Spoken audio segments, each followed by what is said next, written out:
आज हम उत्तर संरचनावाद के दूसरे वीडियो में विचारकों को पढ़ते हैं। उत्तर संरचनावाद के विचारकों से ही ये बात समझ में आएगी कि उत्तर संरचनावादियों ने क्या बात कही है। हालांकि हमने पहले वीडियो में ये बात जान ली थी कि उत्तर संरचनावादियों का यह मानना है कि अर्थ का केंद्र कोई एक जगह नहीं है। जो पाठ है, जो टेक्स्ट है, उसमें अर्थ का एकत्व नहीं है, अर्थ वहां स्थिर नहीं है। वो शब्द केंद्रता, जो शब्द की केंद्रता है अर्थ की, उस पर वो विश्वास नहीं करते। वो पाठ पर एकाधिकार नहीं चाहते अर्थ के रूप में। परंतु वो क्या कहते हैं, अर्थ कहाँ है और कैसे मानते हैं, ये उनके अपने अपने अलग अलग विचार हैं। सभी उत्तर संरचनावादी एक बात नहीं कहते। उत्तर संरचनावादियों में बहुत सारे लोग हैं, जिनमें 5 लोग हैं जिनकी पहले वीडियो में बात की है कि रोला बार्थ है, जूलिया क्रिस्टीवा है। ये दोनों साहित्य की दृष्टि से अपनी बात रखते हैं। देरिदा और फुको दर्शन के रूप में अपनी बात कहते हैं, और लक्कान जो है वो मनोविश्लेषक है और विश्लेषण के द्वारा, मनोविज्ञान के द्वारा अपनी बात कहते हैं। यहाँ हम 3 विद्वानों को ले रहे हैं जो उत्तर संरचनावादी हैं। इन 3 विद्वानों के मतों को हम यहाँ समझने की कोशिश करेंगे। इन 3 विद्वानों में सबसे पहले हम रोला बार्थ को ले रहे हैं। रोला बार्थ जो है वो साहित्य के क्षेत्र में अपने विचार प्रस्तुत करते हैं। रोला बार्थ फ्रांस के थे। 1915 से 1980 तक का इनका समय माना जाता है। भाषा, साहित्य और संस्कृति के संबंध में इन्होंने अपनी अवधारणाएं पेश की, और जो इससे पूर्व में जो चली आ रही थी साहित्य और भाषा के संबंध में जितनी मान्यताएं, उनका इन्होंने विखंडन किया। और इनका जो सिद्धांत है वो है पाठ की बहुलार्थकता। बहुल अर्थ यानी किसी भी टेक्स्ट के अनेक अर्थ हो सकते हैं। अनेकार्थकता पर इन्होंने अपना मत दिया। अर्थ के एकत्व के ये विरुद्ध है। अर्थ, पाठ का कोई एक अर्थ नहीं हो सकता। इन पर आज बात करते हैं। ये क्या कहते हैं? वो कहते हैं कि साहित्य वस्तुओं की अर्थोत्पत्ति का संदेश है, मात्र अर्थ नहीं है। मतलब यहां भी हम एक बात समझने की कोशिश करते हैं कि अर्थोत्पत्ति का संदेश है। इसका मतलब है कि आप अपने अपने हिसाब से अर्थ निकालिए। ये कोई फिक्स अर्थ नहीं दे रहा। साहित्य आपको अर्थ निकालने के लिए कोई मैसेज देता है, कोई अर्थ फिक्स नहीं देता।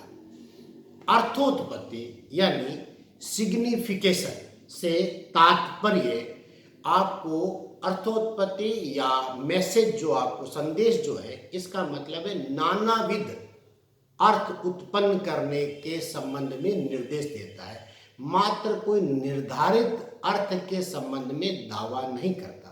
और साथ में रोला बार्थ कहता है कि भाषा कोई पारदर्श माध्यम नहीं जिसके द्वारा यथार्थ का बखान किया जा सके। पारदर्श माध्यम का मतलब भाषा बिल्कुल साफ साफ कोई बात नहीं कह सकती। पहले की जो अवधारणाएं थी वो अर्थ पर एक सेंसरशिप लगाया करती थी, यानी जिससे पाठ बंधक हो जाता था और एक अर्थ तक सीमित हो जाता था। एक निश्चित अर्थ ही पाठ से निकलता था। बार्थ मानता है कि मानव भी एकत्व नहीं रखता। मानव का एकत्व भी एक भ्रांति है। हम में से प्रत्येक लोग अनेक रूपों में बंटे हुए हैं। जैसे हम अनेकत्व में बंटे हैं, इसी तरह से शब्द के अर्थ भी अनेक हो सकते हैं। इसीलिए वो उन सब का समर्थकता जो बहुल अर्थ देते हो, केंद्रापसारी हो, केंद्र से बाहर की ओर जाने वाले हो, केंद्र की ओर नहीं हो। विरोधाभास उसका बार्थ का एक हथियार था। वो हर चीज में ये देखता था कि ये विरोध दिखता है हर जगह। यथार्थ की संभाव्य संकल्पनाओं में से एक संकल्पना है यथार्थ, यानी यथार्थ होगा ही, ये कोई जरूरी नहीं। साहित्य जो सिद्धांतों पर काम करता है, उन सिद्धांतों पर उसको कई आपत्तियां थी। उन आपत्तियों में उसे 4 आपत्तियां प्रमुख रूप से थी। उन 4 आपत्तियों में पहली आपत्ति है कि साहित्यिक आलोचना में जो प्रभुत्वशाली रुझान है, वो प्रभुत्वशाली रुझान अनऐतिहासिकता का है। इसका मतलब साहित्य और समाज का संबंध नहीं मिलता। अनऐतिहासिकता साहित्य की आलोचना में महत्वपूर्ण है। दूसरा, जो पहले से चली आ रही आलोचना है, जिनको उसने संस्थानिक आलोचनाएं कही हैं, उनमें मनोविज्ञान नहीं होता था। और जीवन वृत्त से जो लिखे जाते थे, जीवन वृत्त, उनमें की जानकारियों से हम पाठ को, टेक्स्ट को समझ ही नहीं सकते। ये उसके दूसरा प्रॉब्लम थी, दूसरी उसकी आपत्ति थी। तीसरा था कि पाठ का कोई एक निश्चित और निर्धारित अर्थ नहीं होता। और चौथी थी कि जो पहले से चली आ रही थी आलोचनाएं, या जिसको वो कहता है संस्थानिक या पारंपरिक आलोचक जो थे, या आलोचनाएं जो थी, वो उन मूल्यों को जो है, वो उनके प्रति उनका मानस जो था वो स्पष्ट नहीं था, उनकी विचारधारा स्पष्ट नहीं थी। ये जो बात उन्होंने कही, वो बातें हालांकि वो साहित्य के रूप में कह रहे थे, परंतु ये राजनीति से या मार्क्सवाद से भी प्रेरित रही थी। आगे चलकर way the pleasure of the text नाम की पुस्तक में उन्होंने बताया कि जब हम किसी टेक्स्ट को पढ़ते हैं तो देह से संलाप करती है, मतलब शरीर से मेल करता है, और सच्ची पठत हो जाए तो आनंद आ जाता है। और यथार्थवादी उपन्यासकार जो होते हैं, वो बंद पाठ प्रस्तुत करते हैं, मतलब एक ही पाठ निकलता है और वो पाठक को उपभोक्ता ही समझते हैं, जबकि पाठ और पाठक के बीच का संबंध उपभोक्ता का नहीं होता, अर्थ उत्पादन करने वाले उत्पादक का होता है। ऐसा बार्थ मानता। बार्थ ने माना कि साहित्य लिखना है तो फिर आपको शून्य में जन्म लेना होगा। यदि पहले से कोई साहित्य है ही नहीं तो कवि लिख नहीं सकता। और अगर आप कहते हो कि साहित्य मैंने मौलिक लिखा है, तो ऐसा हो नहीं सकता। पहले से कोई चीज आपको दिमाग में पहले उपस्थित होनी चाहिए। कोई कलाकृति अपने सांस्कृतिक तंत्र और साहित्यिक तंत्र से बाहर आज तक न लिखी गई है और न लिखी जा सकती है। इसका अर्थ है कि कोई रचना पूर्णतः मौलिक या नवीन नहीं हो सकती। पाठ जो अर्थ बाहुल्य रखता है, इसका कारण होता है कि उसका संदर्भ कई होते हैं, लाक्षणिक प्रयोग होते हैं और पद मैत्रियां होती हैं। इसके कारण अर्थ कई अर्थ देता है, पाठ के कई अर्थ होते हैं, और इस पाठ के अंदर से कई पाठ निकल जाते हैं, उसे ही वो अंतर पाठ कहता है। इसी तरह से एक पाठ की 2 पठतें एक जैसी नहीं होती, और 2 पठतें जब कोई पाठक पढ़ता है तो भिन्न अर्थ लेता है। इसी को ही बहुलार्थ वो कहता है। रोला बार्थ की स्थिति संरचनावादी और उत्तर संरचनावादियों के बीच एक कड़ी जैसी, ये हुआ रोला बार्थ। रोला बार्थ को हम समझ लेते हैं कि वो अंतरपाठ की बात करता है, अर्थ की बहुलार्थता की बात करता है। और अब आगे बढ़ते हैं दूसरे उत्तर संरचनावादी विचारक, वो है जोक लंका, लक्का, लाका या लक्का। ये है मनोविश्लेषक। 1901 से 1981 तक इनका समय रहा। ये न्यू फ्रायडवादी है। न्यू फ्रायडवादी का अर्थ हुआ कि इन्होंने फ्रायड के दर्शन को ही आगे बढ़ाया। फ्रायड ने ये कहा था कि उसने मस्तिष्क के जो इड, अहम और परम अहम जो भाग किए थे, उसमें जो अहम जो बात की थी, अहम जिसको देवत्व के रूप में बात करके फ्रायड ने एक चीज़ समझाने की कोशिश की थी, उसी को इसने आधार बना करके अपनी बातें की। इसने कहा है कि फ्रायड ने जो मानवीय चित्त की खोज की, उसमें से कुछ खराब चीज़ें ऐसी थी, उन खराब चीज़ों को उसने सामने रखा ही नहीं। उसने कहा कि जो इड जो थी वो पशुवृत्ति थी, और वो जो पशुवृत्ति थी वो अहम के सामने जब जाती थी तो वो घुटने टेक देती थी, क्योंकि अहम तो देवत्व वृत्ति वाला था। परंतु सच बात है कि अहम नाम की कोई चीज होती नहीं, एक मिथ्या भ्रांति है और एक शब्द जाल के द्वारा वो कल्पित की गई थी फ्रायड के द्वारा। मूल बात है कि अवचेतन जिसको हम कह रहे हैं वो केवल अस्तित्व रखता है, ये बात सही नहीं है। अवचेतन अस्तित्व नहीं, अवचेतन संरचना रखता है, एक पूरा सिस्टम रखता है, एक तंत्र रखता है, और ये तंत्र ही भाषा के रूप में काम करता है। ये संरचना जो है, जो ये अवचेतन की संरचना है, ये कर्मों और वृत्तियों को प्रभावित करती है। अवचेतन खाली नहीं, इसकी संरचना कर्मों और वृत्तियों को प्रभावित करती है, और उसका फिर विश्लेषण संभव है, उसका विश्लेषण किया जा सकता है। लक्का ने व्यक्ति परक आलोचना को महत्व दिया। फिर हम किसी की व्यक्तिगत या व्यक्ति परक आलोचना हम कर सकते हैं। व्यक्ति जब कोई भाषा बोलता है तो वो संकेतों के ऐसे तंत्र में चला जाता है जो मानव से जुड़ करके अर्थवान बन जाती है। इस तंत्र में जुड़ा व्यक्ति स्वयं जब जुड़ जाता है तब वो खुद को और अपने रिश्तों को पहचानने लगता है, और ये सब अवचेतन के उस संरचनात्मक तंत्र के कारण होता है। यानी जब व्यक्ति कोई भाषा बोलता है तो वो अवचेतन के उस तंत्र के कारण बोलता है, तब वो अपने आप को भी समझता है और अपने रिश्तों को समझता है, अवचेतन की संरचना के कारण। अवचेतन भाषा के समान संरचित है, यानी संरचना रखता है।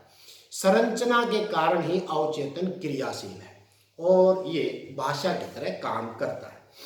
संलाप करता हुआ, बोलता हुआ, काम करता हुआ अवचेतन बौद्धिक जीवन का वास्तविक प्रारूप है।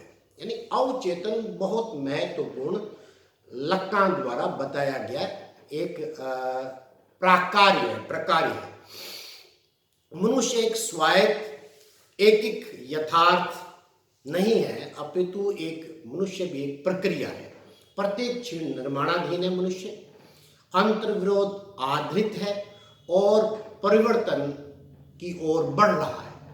मनुष्य नित्य परिवर्तनशील, नित्य निर्मित हो रहा है। अवचेतन जो है वो उसको भाषा के समान जाना जा सकता है, भाषा के समान पढ़ा जा सकता है, और फिर साहित्य भी अवचेतन के समान पढ़ा जा सकता है। जब भाषा अवचेतन के समान है तो साहित्य भी अवचेतन के समान है, और साहित्य को भी मनोविश्लेषण उसका भी किया जा सकता है। इस प्रकार हम देखते हैं कि लक्का अवचेतन और अवचेतन के द्वारा वो भाषा को समझाता है। अवचेतन और उसके अंदर अहम को जो है वो मना करता है और इद को अधिक महत्व देता है। ये लकान द्वारा बताई गई अपनी जानकारियाँ। अब तीसरे विचारक की ओर बढ़ते हैं, उत्तर संरचनावादी विचारक मिशेल फूको। 1926 से 1984 तक इनका जीवन काल है। ये एक दार्शनिक रहे और दर्शन के द्वारा इन्होंने अपनी बात, अपने सिद्धांत प्रस्तुत किए। इन्होंने कहा पाठात्मकता ही सब कुछ नहीं है, पाठ का विमर्श बहुत महत्वपूर्ण है। यहाँ ये सारा शब्द, जैसे अभी हम लकां के बारे में बात कर रहे थे, तो उनका यहाँ अवचेतन और अवचेतन की संरचना, सारा ध्यान और सारा दबाव उसी बात पर है। यहाँ फूको का सारा ध्यान जो है वो विमर्श शब्द को लेकर है। तो विमर्श महत्वपूर्ण है पाठात्मकता में, यानी टेक्स्ट जो होगा भाषा का, उस टेक्स्ट में टेक्स्ट का महत्व बहुत ज़्यादा न होकर के विमर्श का महत्व है। क्योंकि जो पाठात्मकता है, टेक्स्ट जो है, उस पर राजनीतिक शक्तियों, सामाजिक शक्तियों और विचार धाराओं का प्रभाव पड़ता है और उस प्रभाव के कारण ही अर्थोत्पत्ति होती है। उदाहरण के लिए उसने अध्ययन करके बताया कि हिटलर, मुसोलिनी, स्टालिन जब आदेश देते हैं या कोई भाषण देते हैं तो पूरा राष्ट्र उस पर चलता है। ये प्रभाव पाठ के द्वारा, टेक्स्ट के द्वारा नहीं पैदा किया जा सकता। ये शक्ति का प्रभाव है और उसे विमर्श के द्वारा समझा जा सकता है। ये विमर्श का व्याख्यान है। सत्तावान लोग ही निर्धारित करते हैं कि क्या कहना चाहिए और क्या नहीं। ये सत्तावान शक्ति, ये विमर्श को बढ़ावा देते हैं। फूको जो है वो अहम के विरुद्ध है। अभी जैसे लकां को कह रहे थे कि अहम, जो इद अहम और परम अहम है, जो अहम थे ये भी विरुद्ध है, और आकांक्षा का पक्षधर है। आकांक्षा इद से बनती है तो इद का ये भी पक्षधर है। ये नित्से की, जो नित्से नाम के विद्वान है, उसकी उन बातों का पक्षधर है जो नित्से ये कहते हैं कि लोग पहले तय करते हैं कि क्या करना चाहिए और फिर उन तथ्यों के अनुसार अपने आप को ढाल लेते हैं। पहले तय करते हैं उनको क्या चाहिए, फिर उसके अनुसार काम करते हैं और फिर उनको वही सब चारों तरफ दिखने लग जाता है। इस तरह से फिर उनको वो बात दिखाई नहीं पड़ती जो समाज में वास्तव में होती है, वो दिखाई पड़ती है जो वो देखना चाहते हैं।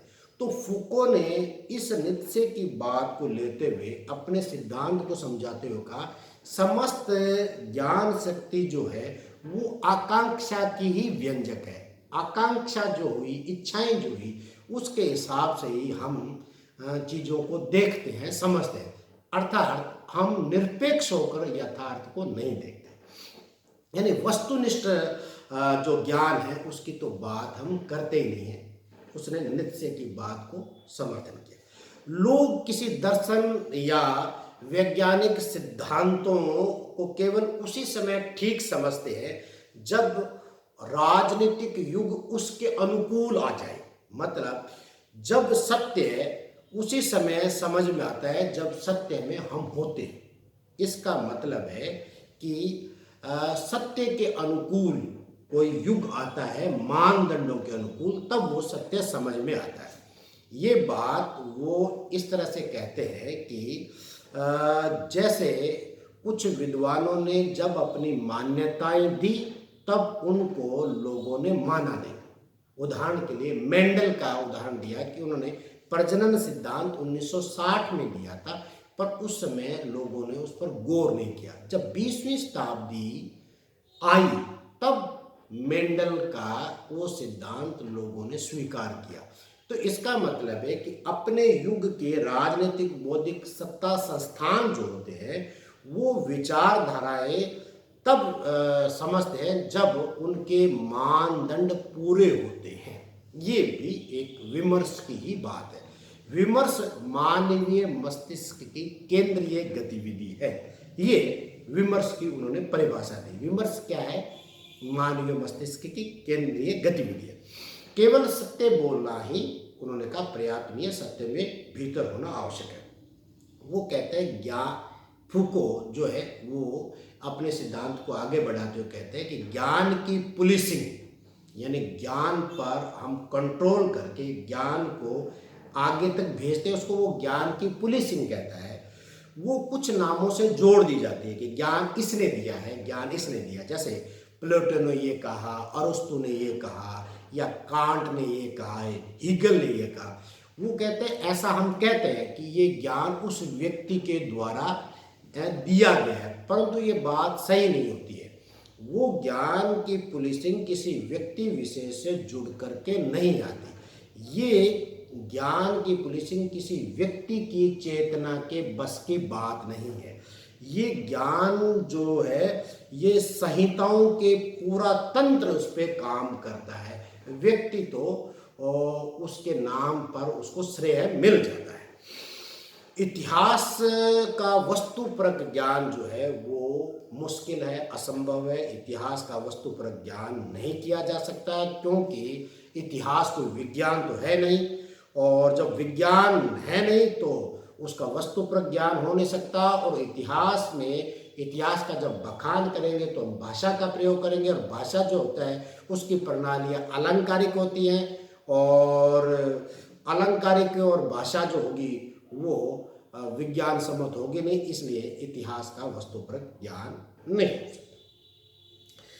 राजनीतिक, कला और विज्ञान में शक्ति जो है वो विमर्श का काम करती है, और वो विमर्श ही हम वस्तुओं के साथ हम उचित मानते हैं, और उस शक्ति का को हम मना नहीं कर सकते। शक्ति के असर को माना जाना ठीक है। विश्व में कोई भी विमर्श 100% सच्चा नहीं है। विमर्श कम शक्ति संपन्न या अधिक शक्ति संपन्न हो सकता है, और विमर्श का अर्थ होता है विचार, अभिवृत्तियां, दृष्टिकोण या धारणाएं। ये धारणाएं ही सबसे ज्यादा अर्थ की उत्पत्ति में असर करती है। इसके बाद ये जो फूको थे, उन्होंने अपनी बात, इतनी बात कही। इनकी बात कोई फिर अमेरिका में जो उनके एक शिष्य थे, एडवर्ड सैयद ने फूको के ही बात को पूरा करते हुए एक पुस्तक लिखी, और उन्होंने उन बात को विस्तार भी दिया और पूरा भी किया। उन्होंने ये कहा कि पाश्चात्य जगत के विद्वानों ने पूर्व के देशों की छवि खराब करने के लिए पीढ़ियों से काम किया है। पूर्व की वैचारिक और साहित्यिक और आध्यात्मिक जो पूंजी थी और बौद्धिक संपत्ति थी, उनको पाश्चात्य जगत के लोगों ने गलत ढंग से प्रस्तुत किया। ये एक सत्तावादी विमर्श है, शक्ति का विमर्श है। ये नेगेटिव विमर्श भी है। कोई विमर्श केवल शक्ति रखता है इतना ही जरूरी नहीं है, बल्कि असहमति का भी प्रेरित करता है। ये बात अब पूरी हो जाती है एडवर्ड सईद के द्वारा।